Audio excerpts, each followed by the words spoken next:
여러분 안녕하십니까. 기적같은 책 읽기 5분의 책 한 권 읽기 운해를 활용하는 이 책 읽기에서 오늘 소개할 책은 무엇이냐? 궁금하시죠? 제목이 최고의 나를 꺼내라. 최고의 나를 꺼내라. 최고의 나가 어디 있는데요? 5분의 책 한 권 읽기에서 하는 내용으로 설명하면 탁월한 영재성이에요. 인간은 누구나 탁월한 영재성이 있는 거예요. 탁월한 영재성. 그 영재성을 꺼내라는 얘기예요. 최고의 나는 어디냐? 내면 깊숙이 자리하고 있어요. 근데 제가 이런 책들을 읽으면서 깜짝 놀라는 게 뭐냐 하면 서양인들의 정신세계가 점점 깊어지고 있다. 놀랄만 하네요. 진짜. 물론 그 정신 세계를 미리 본 사람들은 벌써 어때요? 부를 이끌어오고 미래를 선도하는 사람들로 벌써 바뀌었죠.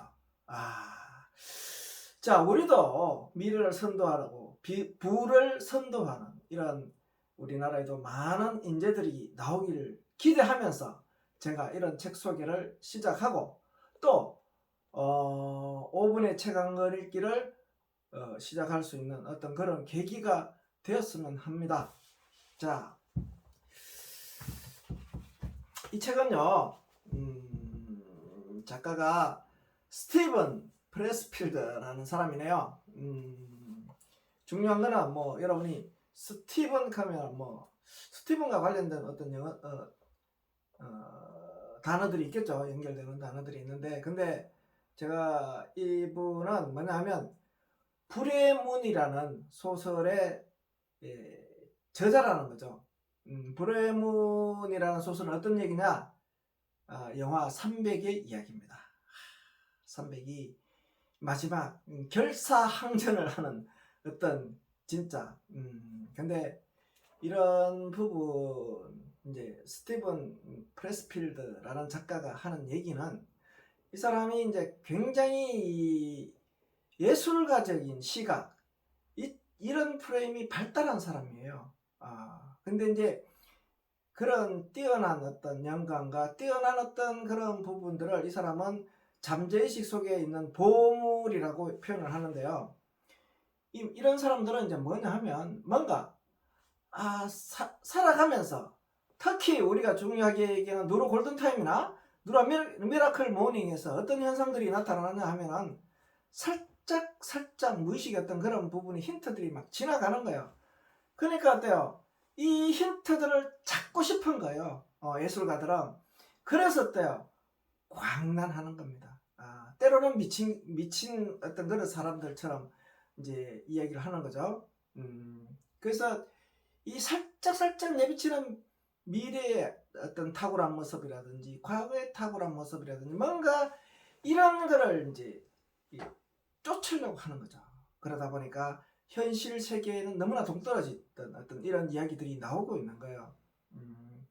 그래서 왜 이 예술가적인 어떤 그런 관점에서 이 책을 보시면 특히 예술가들은 보셔야 하는 어떤 그런 부분이 아닌가. 예? 그래서 이제 여기서 핵심은 그거예요. 분명히 의식 세계는 한계가 있어요. 그래서 이 예술가들은 이 의식의 한계를 뛰어넘으려고 하는 거예요. 왜? 의식의 세계는 너무 평범한 거예요. 누구나 다 할 수 있는, 누구나 다 알려진 어떤 그런 것밖에 없는 거예요. 그러니까 현실의 삶이 어떻게 되겠어요? 지루한 거예요. 그래서 그 지루함을 떨쳐버리고 나는 새로운 거, 뭔가 아직 세상에 안 나온 거, 그런 걸 찾아서 떠나려고 하는 어떤 그런 여행을 하려고 자꾸 하다 보니까 어때요? 어떤 저항도 있고요. 그런데 그 무의식의 어떤 깊은 심연을 보려고 하는 어떤 그런 몸부림을 치는 거예요. 그래서 우리가 예술가들을 이해하기가 쉽지 않죠. 근데 예술가들이 활동하는 어떤 내 범위는 어디라고요? 운해입니다. 운해 쪽. 이 운해 쪽인 거예요. 이게 무궁무진하고 엄청난 세계이기 때문에 저는 어때요? 우주라고 그랬잖아요. 유니버스. 이런 세상을 보기 위해서 어때요? 오늘도 한마디로 말해서 그 10년에 무의식의 10년에 본문을 찾기 위해서 미치는 거예요, 이 사람들이. 그런 책입니다. 그래서 이게 이 책이요 아주 짧게 글들이 전개되는데요. 이분은 지금까지 어떤 창조성, 창의성에 대한 어떤 이야기를요 완전히 뒤집는 이야기를 합니다. 창조성은 유전적인 요소에 뿌리를 뽑고 있다. 뿌리를 뿌리고 있다. 뿌리를 두고 있다. 이런 얘기를 하는데 이 얘기는 뭐겠습니까? 제가 수도 없이 얘기했잖아요. 그 탁월한 연계성은 내가 지금 내 안에 있긴 있는데 그게 누구 거라고요? 내 거라고요? 과연 그렇게 얘기할 수 있겠어요? 조상 대대로 내려오는 거예요. 엄마 아빠만 가진 것을 내가 받았는 게 아니란 말이에요. 엄마 아빠 아빠 엄마 그저 선조 조상 다 거기에서 그 탁월한 인자들이 내가 내면에 있단 말이에요. 그거를 끄집어내는 게 창의성. 내가 하는 얘기가 똑같잖아요. 근데 이제 그 창의성이 끄집어 나오려면 내가 계속해서 자극을 줘야 되는 거예요. 어떤 자극이요? 운해적인 자극. 그런 운해 자극을 줬을 때 탁월한 연기성은 밖으로 나온다. 여러분 이 시점에서 5분의 체감관을 읽기 배우고 싶지 않았었어요? 그 숨어있는 영재성을 나오게 하는 아주 쉬운 방법이 운해를 활용하는 5분의 체감관 읽기라는 이야기입니다. 다음 가겠습니다. 자, 여기서는 어떤 얘기를 하느냐?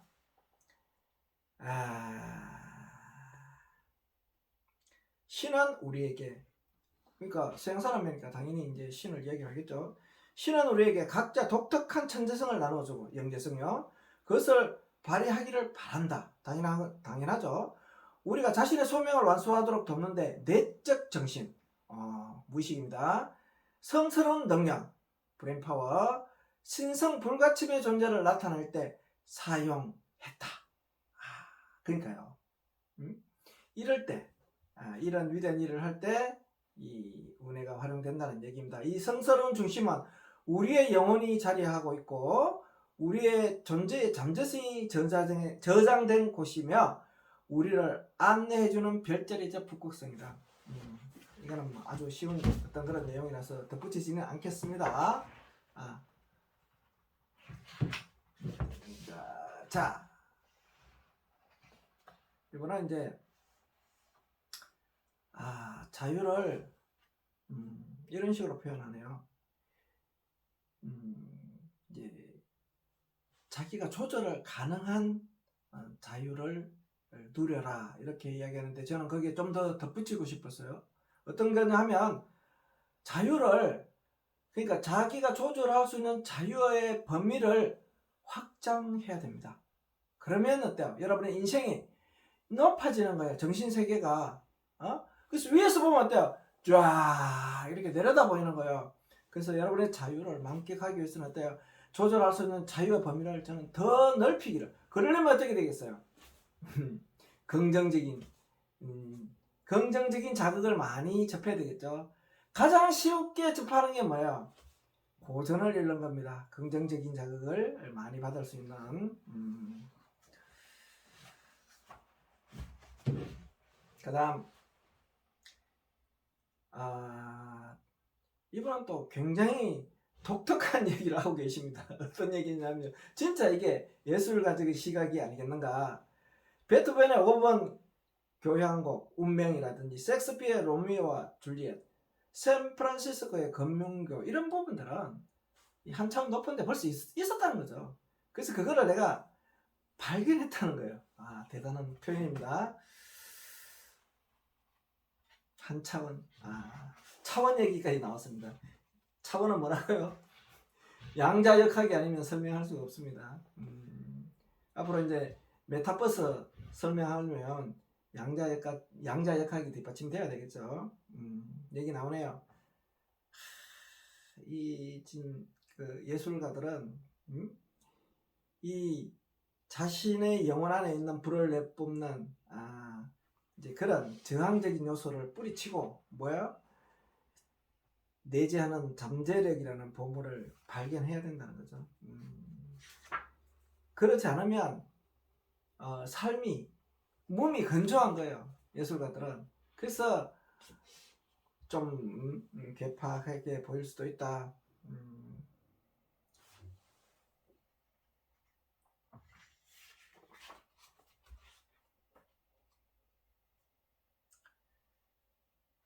잠깐만요. 이 앞에서 하나 빠졌네. 여기가. 여기 있네요. 완전. 여기인가 보고요. 여기 빠졌어요. 이제 요 이야기를 제가 앞에서도 봤고 뒤에서도 봤단 말이에요. 근데 앞에 있는 이야기를 한번 짚고 넘어가는 게 좋을 것 같아요. 한 여자가 암 때문에 6개월밖에 살지 못한다는 선고를 받았단 말이에요. 그 통보를 받은 며칠 후 그녀는 다니던 직장을 그만뒀다. 그녀는 가족을 부양하는 일을 포기하고 텍사스와 멕시코 접경 지역에 가서 노래를 작곡하는 일을 시작했다. 그래서 이런 일을 하다 보니까 어때요? 나중에 암이 작아졌다는 그런 얘기예요. 내가 하고 싶은 거, 좋아하는 거 하다 보니까 어때요? 이런 질병도 불치병이라고 하는 그런 병도 좋아진다는 그런 얘기예요. 그런데 지금 우리 아이들은 어떻습니까? 우리나라 특히 아이들 부모가 하고 싶은 거를 다 시키고 있잖아요. 그러니까 어떻게 돼요? 안 생기도 될 병들이 생겨서 지금 우울하고 참 말이 아닙니다. 우리나라는. 자, 뒤에 가면요. 이 톰 러플린이라는 사람이 심원의 모형을 이렇게 걸어놨는데 너무 어렵게 이렇게 설명을 해놨는데 쉽게 설명하면요.